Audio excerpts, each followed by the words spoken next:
تقسیم پر، اوروں کو ملے ہیں مال و زر، ہم کو ملی تعلیم پر۔ الحمدللہ الحمدللہ رب العالمین، والصلاة والسلام علی سید المرسلین وعلی آلہ واصحابہ اجمعین ومن تبعہم بإحسان الی یوم الدین، اما بعد۔ قال اللہ تبارک و تعالی فی القرآن المجید والفرقان الحمید، اعوذ باللہ من الشیطان الرجیم، بسم اللہ الرحمن الرحیم، لقد کان لکم فی رسول اللہ اسوۃ حسنہ، صدق اللہ العظیم۔ میرے زندگی کا مقصد تیرے دین کی سرفرازی، میں اسی لیے مسلمان، میں اسی لیے نمازی۔ محترم و مکرم عزیز سامعین کرام، السلام علیکم ورحمۃ اللہ وبرکاتہ۔ جب حسن تھا ان کا جلوہ نما، انوار کا عالم کیا ہوگا۔ جب حسن تھا ان کا جلوہ نما، انوار کا عالم کیا ہوگا۔ ہر کوئی فدا ہے بن دیکھے دیدار کا عالم کیا ہوگا۔ ہر کوئی فدا ہے بن دیکھے دیدار کا عالم کیا ہوگا۔ اللہ کا کروڑ ہاں ایسا ہے کہ اللہ نے ہمیں دو عالم کے مالک و مختار، گلشن ہستی کے ولی، فصل بہار، راحت آدم و بنی آدم، محمد مصطفیٰ صلی اللہ علیہ وآلہ وسلم کی امت میں پیدا فرمایا۔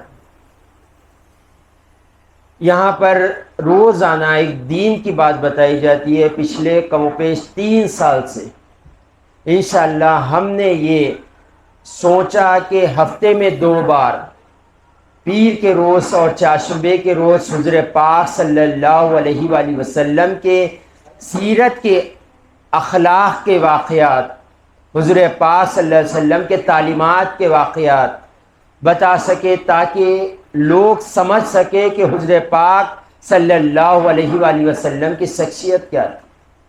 آج دنیا میں اگر کوئی مذہب پر انگلیاں اٹھائی جاتی ہے، کوئی انسان پر انگلیاں اٹھائی جاتی ہے، وہ حضور پاک صلی اللہ علیہ وآلہ وسلم پر اٹھائی جاتی۔ کیوں؟ کیونکہ حضور کو صحیح پڑھا نہیں گیا۔ جب حضور کو صحیح پڑھا نہیں گیا تو صحیح سمجھیں گے نہیں، جب صحیح سمجھیں گے نہیں تو یہ بدگمانی پیدا ہوتی ہے۔ حضور پاک صلی اللہ علیہ وآلہ وسلم دنیا کے سب سے کامیاب انسان، آپ جیسا نہ آپ سے پہلے کوئی ہوا تھا، نہ آپ کے بعد کوئی ہوگا۔ اللہ نے ایسے کامیابی حضور پاک صلی اللہ علیہ وسلم کو عطا فرمائی، ایسی اللہ نے حضور کو بلندی عطا فرمائی۔ کسی انسان کو اللہ نے ایسی بلندی، ایسی بزرگی، ایسی عزت نہیں عطا فرمائی جو حضور کو اللہ نے عطا فرمائی۔ یہ تو مسلمان کہتے ہیں کہ بعدس خدا بزرگ تو ہی قصہ مختصر، اللہ کے بعد کوئی افضل ہستی ہے وہ حضور پاک صلی اللہ علیہ وآلہ وسلم کی ہے۔ ہم تو کہتے ہیں، ایمان والے کہتے ہیں، مگر صرف ایمان والے نہیں کہتے۔ آپ جا کر گوگل پر سرچ کریں، آپ دنیا کا سب سے کامیاب انسان کون ہے، گوگل بتائے گا، وہ اور کوئی نہیں، محمد مصطفیٰ صلی اللہ علیہ وآلہ وسلم ہے۔ اللہ نے حضور کو یہ شان عطا فرمائی ہے۔ گوگل کوئی مسلمان کا سافٹ ویئر نہیں ہے، یہ مسلمان کے جو دشمن ہیں ان کا سافٹ ویئر ہے گوگل۔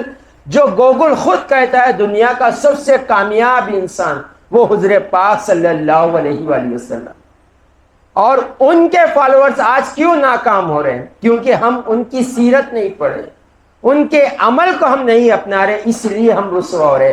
اللہ قرآن میں واضح فرماتا ہے، لَقَدْ كَانَ لَكُمْ فِي رَسُولِ اللَّهِ أُسْوَةٌ حَسَنَةٌ، اے ایمان والو تمہارے لیے بہترین نمونہ ہے حضور پاک صلی اللہ علیہ وسلم کی زندگی گزارنے کے لیے۔ اے ایمان والو تمہارے غیر بھی ان کی شان بیان کرتے تھے، وہ مصطفیٰ جان رحمت ہے، اور تم آج ان کو چھوڑ کر رسوا ہو رہے ہیں۔ اللہ نے حضور کو جو مقام دیا ہے اور کسی انسان کو اللہ نے وہ مقام نہیں دیا۔ ایک عیسائی تھا، بڑا عالم تھا عیسائی، وہ لیکچرار تھا، فلسفی تھا۔ جب کبھی لیکچر دیتا تو وہ دین پر انگلی اٹھایا کرتا تھا، دین کو بدنام کیا کرتا تھا، حضور پاک صلی اللہ علیہ وسلم کی شخصیت کو برا بھلا کہا کرتا تھا. ہر وقت اس کا یہی معمول تھا. جب کہیں لیکچر دیتا، جب کہیں بیان کرتا تو یہ ضرور کہتا کہ سب سے برا کوئی چیز ہے، کوئی مذہب ہے تو اسلام ہے. یہی مسلسل اس کی زندگی میں چلتا رہا. ایک دن وہ صبح جب آیا تو لوگ دیکھ کر اسے پریشان ہو گئے. اس نے اسلام قبول کر لیا. اس نے اسلام قبول کر لیا تھا. اس کے سارے ماننے والے، اس کے جتنے فالوورز تھے، سب پریشان تھے. یہ کیا بات ہے؟ جب تم بات کرتے تھے، اپنی زبان کھولتے تو مسلمان کے خلاف بولا کرتے تھے. آج تم خود مسلمان ہو گئے. جو دین کے اوپر تم تان تشریح کرتے تھے، وہ دین کو ماننے والے بن گئے. کیا بات ہے؟ کیوں ایسا ہوا؟ کیا وجہ ہوئی جو تم نے اسلام قبول کیا؟ تو وہ عیسائی کہتا ہے کہ میں حضور کی سیرت پڑھا تھا. میں حضور کی سیرت پڑھا تھا، ایک واقعے سے میری نظر گزری، اس پر میں نے ایمان لا لیا. تو لوگ پوچھنے لگے کیا واقعہ ہے؟ تو وہ عیسائی کہنے لگا حضور پاک صلی اللہ علیہ وآلہ وسلم اپنے صحابہ کے ساتھ تشریف فرما تھے. ایک صحابی رسول آتے ہیں جو پریشان حال ہوتے اور حضور کو سلام عرض کر کر کہتے ہیں یا رسول اللہ، میرا ایک بیٹا تھا جو چند روز سے گم ہو گیا ہے. یا رسول اللہ، میرا برا حال ہو گیا اس کی یاد میں، اور اس کی ماں بھی بڑی تڑپ رہی ہے، رو رو کر اپنے قریب موت کو بلا رہی ہے. یا رسول اللہ، ہمیں ایک اولاد تھی، ایک بیٹا تھا. یا رسول اللہ، وہ بیٹا گم گیا ہے، کئی روز ہو گئے بیٹا نظر نہیں آ رہا. یہ صحابی حضور کو کہہ رہے، اور ایک صحابی اٹھ کر کہتے یا رسول اللہ، میں نے ان کے بیٹے کو فلاں باغ میں بچوں کے ساتھ کھیلتا ہوا دیکھا. جیسے ہی یہ صحابی سننا تھا، دوڑنے لگے، بھاگنے لگے بچوں کی طرف. حضور پاک صلی اللہ علیہ وسلم نے کہا اے صحابہ، وہ صحابی کو بلا کر لے کر آؤ. جب حضور پاک صلی اللہ علیہ وسلم نے وہ صحابی کو بلایا تو حضور نے پوچھا اے صحابی، کیوں جلدی کر رہے ہو؟ کیوں اتنا اسپیڈ بھاگ رہے ہو؟ کیوں اتنا جلدی؟ یا رسول اللہ، آپ جانتے ہو ایک باپ کی محبت، شفقت کیا ہوتی ہے. باپ کی شفقت کیا ہوتی ہے. چند روز ہو گئے، جیسے ہی سنا کہ میرا بیٹا فلاں باغ میں کھیل رہا ہے، رہا نہیں گیا، یا رسول اللہ بھاگ گیا. حضور پاک صلی اللہ علیہ وآلہ وسلم نے کہا ہاں جاؤ، اپنے بیٹے کو لے لو، مگر سنو، جب وہاں جاؤ تو اپنے بیٹے کو بیٹا کہہ کر نہ پکارو. وہاں جاؤ تو بیٹے کو بیٹا نہ کہو، اپنے بیٹے کو سینے سے نہ لگاؤ، اپنے بیٹے کی پیشانی نہ بوسا دو، اپنے بیٹے کو اپنے شانوں پر اٹھا کر گھر نہ لاؤ. جب جاؤ تو اسے اس کے نام سے پکارو. جیسا ہی سننا تھا، یہ صحابی اور پریشان ہو گئے. یا رسول اللہ، میرا بیٹا ہے، کیوں بیٹا نہ کہو، کیوں بوسا نہ دو، چند روز کا بچھڑا ہوا ہے، کیوں سینے نہ لگاؤ. حضور پاک صلی اللہ علیہ وآلہ وسلم نے فرمایا اے صحابی رسول، بے شک تمہارا بیٹا ہے، بے شک تمہارا بیٹا ہے. ہاں، اسے لے کر جاؤ، گھر جا کے اسے بیٹا کہو، گھر جا کر اسے آنکھوں کی ٹھنڈک کہو، گھر جا کر تمہیں اسے دل کا سکون کہو، دل کا سرور کہو. اس کے پیشانی کو بوسا لو، اس کے گالوں کو چومو، اس کے اپنے کھاندے پر بٹھا کے گھومو، مگر وہاں جا کر بچوں کے سامنے نہ بولو. ہو سکتا ہے اس میں کوئی ایک یتیم ہو سکتا ہے کسی کا باپ نہ ہو سکتا ہے کسی نے ساری زندگی اپنے باپ کو نہ دیکھا ہوگا. جب تم جدائی کے درد میں جو محبت میں آواز دے گے بیٹا کہہ کر، ہو سکتا ہے اس کے دل پر گرا گزرے گا، اس میں دل پر گزرے گا. ہو سکتا ہے یہ کہے گا کاش میرا باپ ہوتا تو مجھے بھی بیٹا کہتا، کاش میرا باپ ہوتا تو مجھے بھی بوسا لیتا، کاش میرا باپ ہوتا تو مجھے بھی سینے لگاتا، کاش میرا بیٹا ہوتا، کاش میرا باپ ہوتا تو مجھے بھی اپنے شانوں پر بٹھا کر گھر لے جایا کرتا. یہاں یتیم کی دل آزاری ہوگی، ایسا نہ کرنا. وہ عیسائی کہتا ہے میں یہ جملے پر حضور کے میں نے اسلام قبول کر لیا.